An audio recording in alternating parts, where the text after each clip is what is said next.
Okay, so today we are doing my fun video of the month because once again we're getting to the end of the month and I haven't done one, so I apologize about that.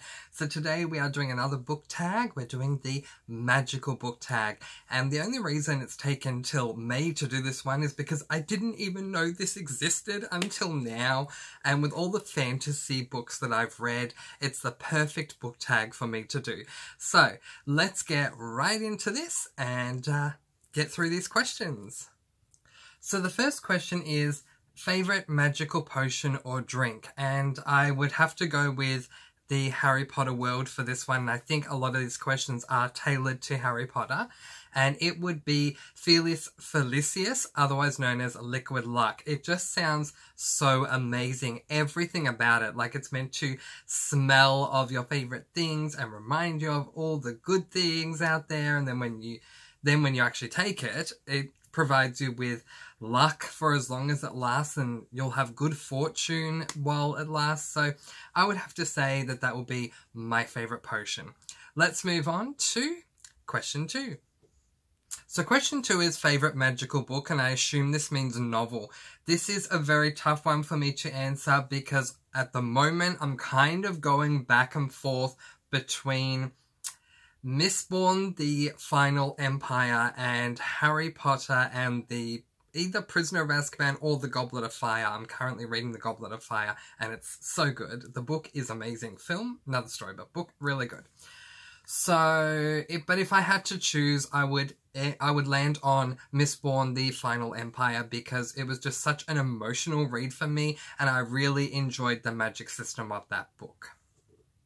So the third question is your favourite magical TV series, and this for me would have to be Charmed, the original series. So while I have been keeping up to date with the new version of Charmed, it is nowhere near as good as the original in my opinion. So I loved this series. I have seen it each episode that many times, and at one stage, I owned every single season on DVD. I don't anymore, but I did at one stage, and it was just so amazing. So I would have to say the original Charmed with Holly Marie Combs, Alyssa Milano, and Rose McGowan or Shannon Doherty, really, depending on what season you're watching, definitely was my favourite magical TV series. Favourite magical movie? Well, this one is really tough for me because I feel like I need to go with Harry Potter here because Mistborn has not been adapted into a film or a TV series yet, so definitely going to go with Harry Potter. It's a tough one to answer, but I would most likely either go for Harry Potter and the Deathly Hallows Part 2, because I did not enjoy Part 1, or it would be probably Harry Potter and the Prisoner of Azkaban, because I really enjoyed that whole, well, book and film, but the whole film. So probably Harry Potter and the Prisoner of Azkaban for that one. Next question is favourite magical item in collection, or in your collection, I assume it means. And I don't really have a lot of magical items in my collection. However, I do have Albus Dumbledore's Elder Wand. It was bought for me thanks to a subscriber. This was a couple of years ago when I was doing reviews on TV shows, and I spoke about how much I loved Harry Potter, and a subscriber, I couldn't believe this when it happened, but a subscriber actually sent me Dumbledore's wand, the Elder Wand. So that was just, yeah, really beautiful. I'm not going to show it to you guys today. It's in another room, but that would be probably the only magical item that I own, and I do love it and I do treasure it. Next question is favourite magical person, and this is a tough one. I'm going between either Hermione Granger from Harry Potter, or Vin from Mistborn, or Piper from the original Charmed. This is really, really tough, and I think by saying favourite magical person, it's more focusing on the personality rather than the magical abilities that they have. And so with that in mind, I would probably go for Hermione Granger, because I think that I could see us hanging out all the time and studying together in the library and then talking about all different things. And yes, I probably would read Hogwarts A History twice or 3 times before I meet her, just so that I can say, yes, I have read Hogwarts A History. But anyway, but yeah, I would probably go with Hermione Granger in that case for those reasons. The 7th question is, favourite magical thing about yourself? This is very interesting, because I don't know how to answer that because I don't have magical powers. So yeah, I think I'm going to skip this one and move on to the next one. So question number 8 is, what house were you sorted into on Pottermore? And the answer to that question is Ravenclaw. Yes, and I wasn't surprised. I certainly did not tailor the quiz to any kind of house. Once I found out that J.K. Rowling had set up this website to further develop the Harry Potter world, I was so excited and intrigued that I really didn't care what house I went into. Okay, that's a lie. I did have one of my Harry moments when he has the hat on his head and says, "Not Slytherin, not Slytherin, not Slytherin," because I really didn't want to be a Slytherin.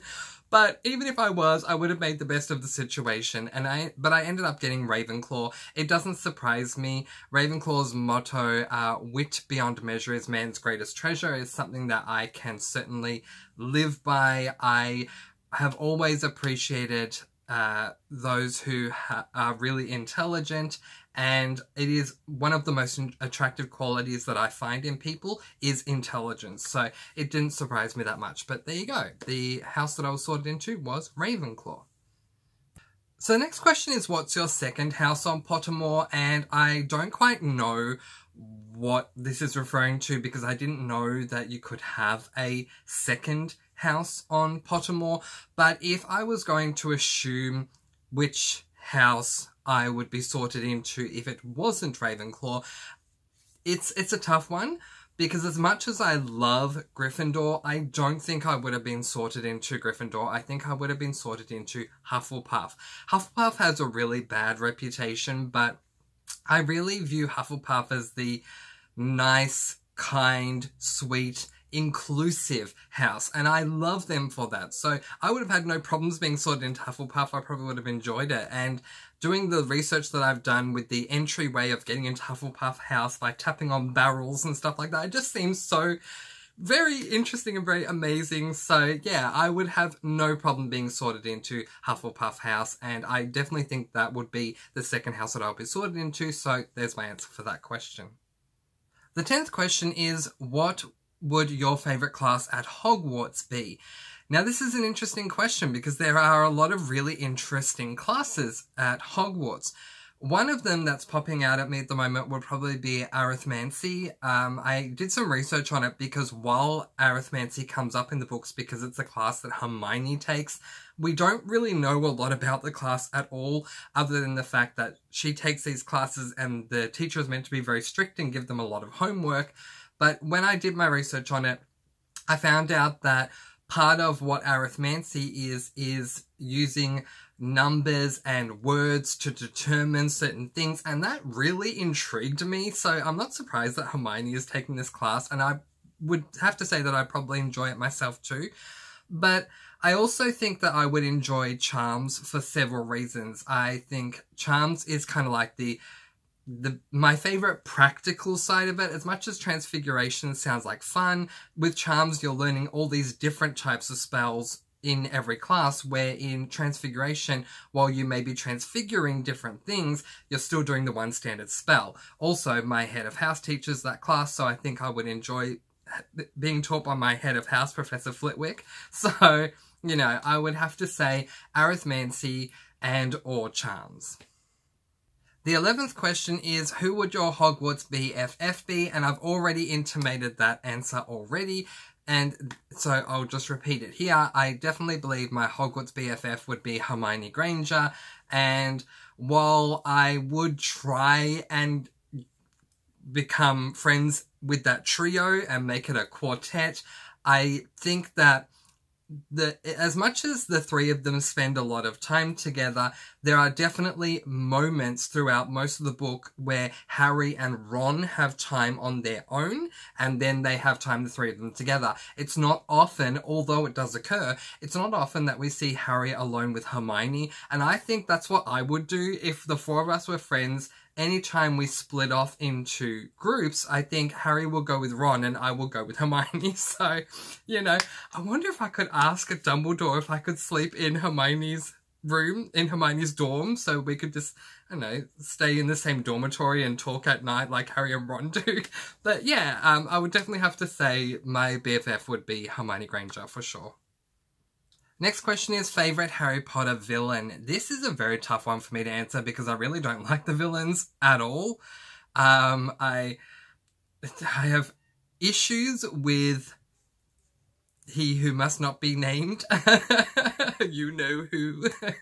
I have issues with him. I do, for so many reasons. Even if I was evil, I think I would have issues with the way he does things because he takes too long to get things done. So, I wouldn't say he's my favourite evil character. I think my favourite evil character, if we can call Narcissa Malfoy an evil character, would probably be her. But I don't think we can because we've never technically seen her do anything evil. So I would probably say my favourite evil character, just based on personality, would be Bellatrix Lestrange, or Lestrange, depending on how you pronounce that there. She is so over-the-top crazy in such a good way that I think I would get on with her really well. I would have a tough time dealing with her unlimited devotion to He Who Must Not Be Named. But I just think her craziness would give me a laugh, as it does every time I'm reading the book. Also on appearance, like just purely on appearance but not on personality, potentially Lucius Malfoy. I love any strong male character that is willing to have long hair. So the fact that Lucius Malfoy has very long hair, I really appreciate that. And, well, Dumbledore doesn't count in this question because he is good and not evil. So there you go. So a few answers there. Probably going with Bellatrix Lestrange or Lestrange, but if I were to also pick a male, it would be Lucius Malfoy. Next question, favourite Weasley. This is, I mean, all of these questions are really tough to answer, but because it's like picking apart your family and your friends in a way, because I have read these books so many times that, it's so tough to put one above the other. I love all the Weasleys in the books. In the films, the way some of them are portrayed, I have issues with, but in the books, I do love all of them, but if I had to pick one, I'd probably pick Molly. She's such a mother hen, and oh my god, I would not necessarily suck up to her, but I think I would spend a lot more time with her than Harry does. Like, instead of waiting for Molly to say, "Oh, hello, Harry, dear," I would be the one jumping in saying, "Oh, hi, Mrs. Weasley, how are you?" You know, and having conversations with her. So I'd probably go with Molly because I just love her. She has such a big heart, and I just really appreciate that. It's not to say I don't love the rest, because I do. I appreciate Arthur's interest in everything Muggle, and I think we could have a lot of conversations about that. I think the twins are the Weasleys. The twins are great for a laugh. Ron, I have many issues with. Don't hate me, but I do. Ginny in the book, I do love her. She's very courageous, or at least towards the end she is. Bill and Charlie, I do think they are cool, but I think that's because that's the way they are portrayed in the book, that they are cool. We don't really know much about them. And Percy, I don't mind Percy in a way. I kind of understand where he's coming from. I know, shock horror, but I do.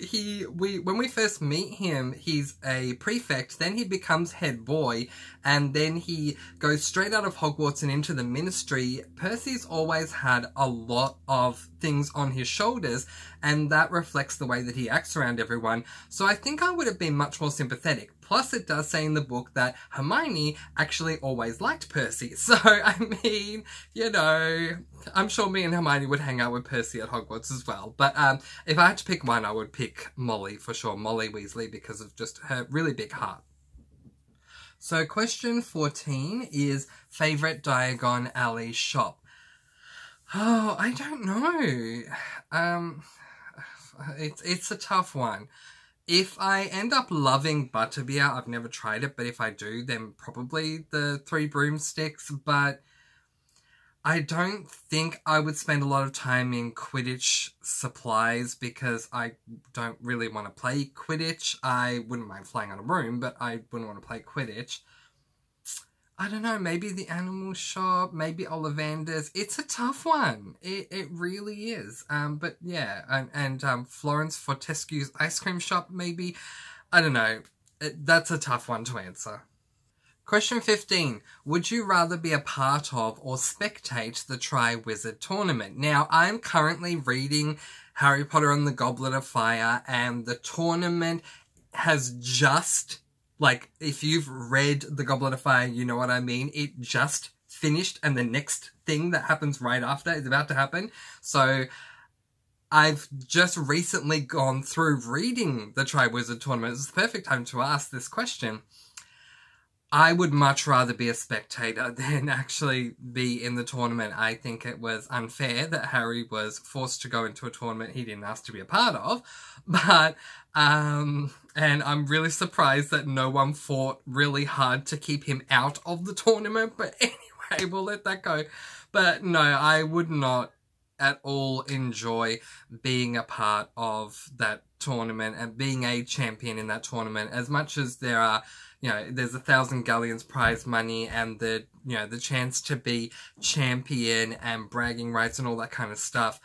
It's just not for me. But I definitely would spectate, and of course I would support the Hogwarts champion that was selected, and I would have a lot of fun with that.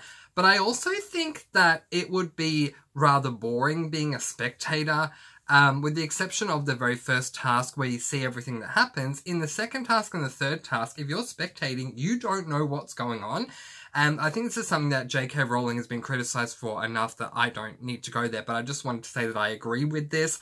I think it would have been great if there was some kind of way to be able to see everything that's playing out, whether it was some kind of magical version of a TV or something like that where you could see under the water or you could see in the maze what's going on. That would make it a lot more exciting, because otherwise, for example, like when they go into the maze, you applaud the person who's going into the maze, and then what do? You sit around and talk to your friends and say, oh, I hope they're doing okay. We have no idea what's going on. So it's a tough one. But for the sake of not wanting to do all these dangerous tasks, so I'm not a Gryffindor at all, I would say spectate because it's a safer option.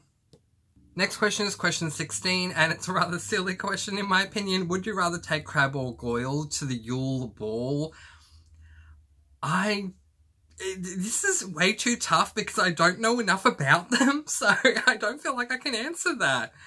I mean, maybe Goyle, but I don't know, because I think Goyle's taller, but aside from grunting and the fact that they're well known for being illiterate, and the fact that they are, you know, strong enough to be Malfoy's lackeys or minions or whatever you want to call them, we don't know a lot about them at all. So it's really tough to make a decision, but I'll probably would go with Goyle because at least in the film he is taller, so maybe I would go with him. But this is way too tough. I wish that there had been other characters that we'd been asked about that we knew more about. Even if it was to be like, you know, would you take Draco or Pansy Parkinson or something like that? That would be much easier because I would say Draco.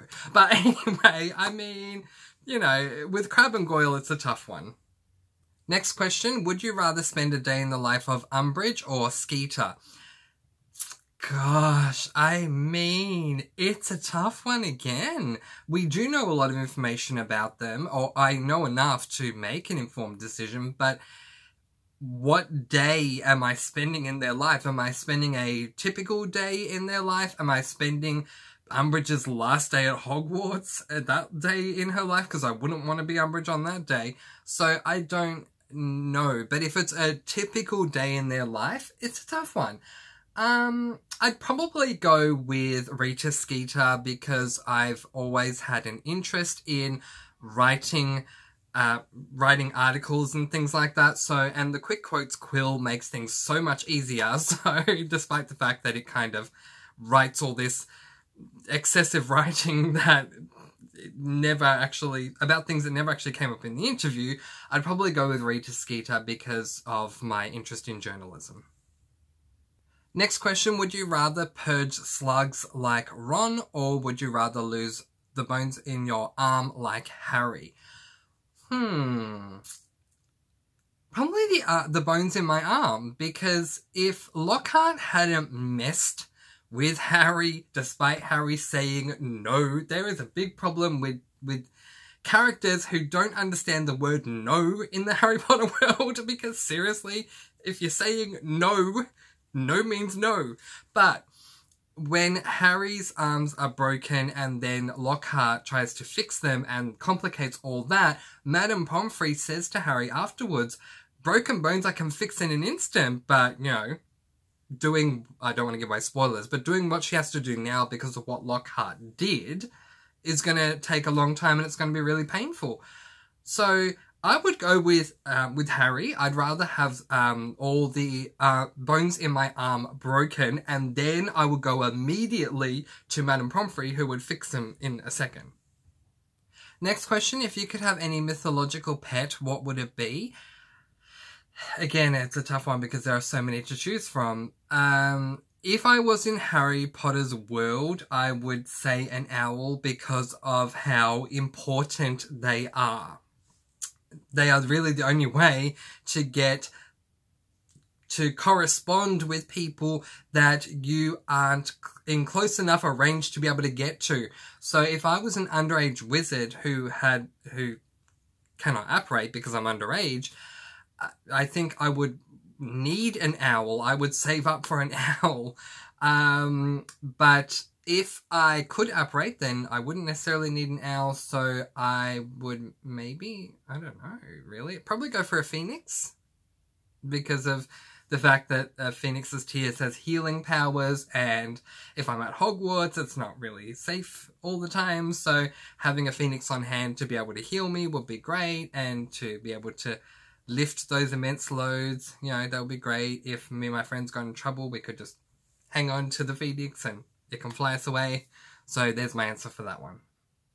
Next question, if you could have any magical power, what would it be? This one I can tell you right away. So ever since watching the original Charmed, I've always known what power I wanted to have, and that is Piper Halliwell's very first power, which is the power to temporarily freeze people. I just think it would be so awesome to have that power for many reasons, but just especially in moments where you want to think and people are just talking at you, if you can take a moment to just freeze them, go, okay, shh. Okay, now that you're frozen, I can think.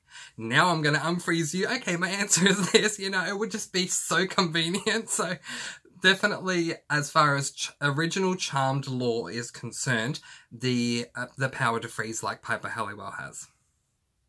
Question 21, if you could apparate, where would you go?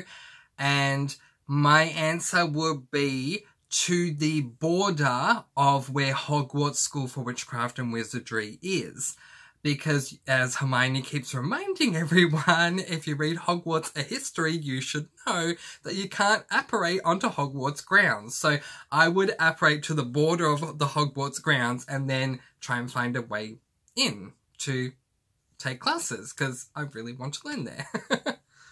And finally, question 22 is, what magical items do you have on your wish list? If this was as far as I could have anything and it worked and all that kind of stuff, it's still a tough one. I'd prefer not to have a wand, because if I had the option of doing magic through my hands rather than with a wand, I would rather that option. I just think it would be a lot more convenient than having to find my wand, and if it was taken away from me, Chamber of Secrets. then I will be in trouble. So I would prefer to be able to do things with my hands rather than with a wand. But I don't know. A quick quotes quill would be great because I wouldn't have to write as much as I do and it would just write it for me. Yeah, it's a really tough one. I don't know. You guys let me know what you would like. I don't even want to put it out. I don't know what I would want, really. I don't know. Alright, well, that is where we are going to leave it. That was the final question. So I hope you enjoyed this fun video, the magical book tag. I'm letting you guys go. Peace, blessings, and so much love. Mwah. I post videos every Monday, Thursday, and Sunday, and I'll see you again soon. Bye, guys. Bye.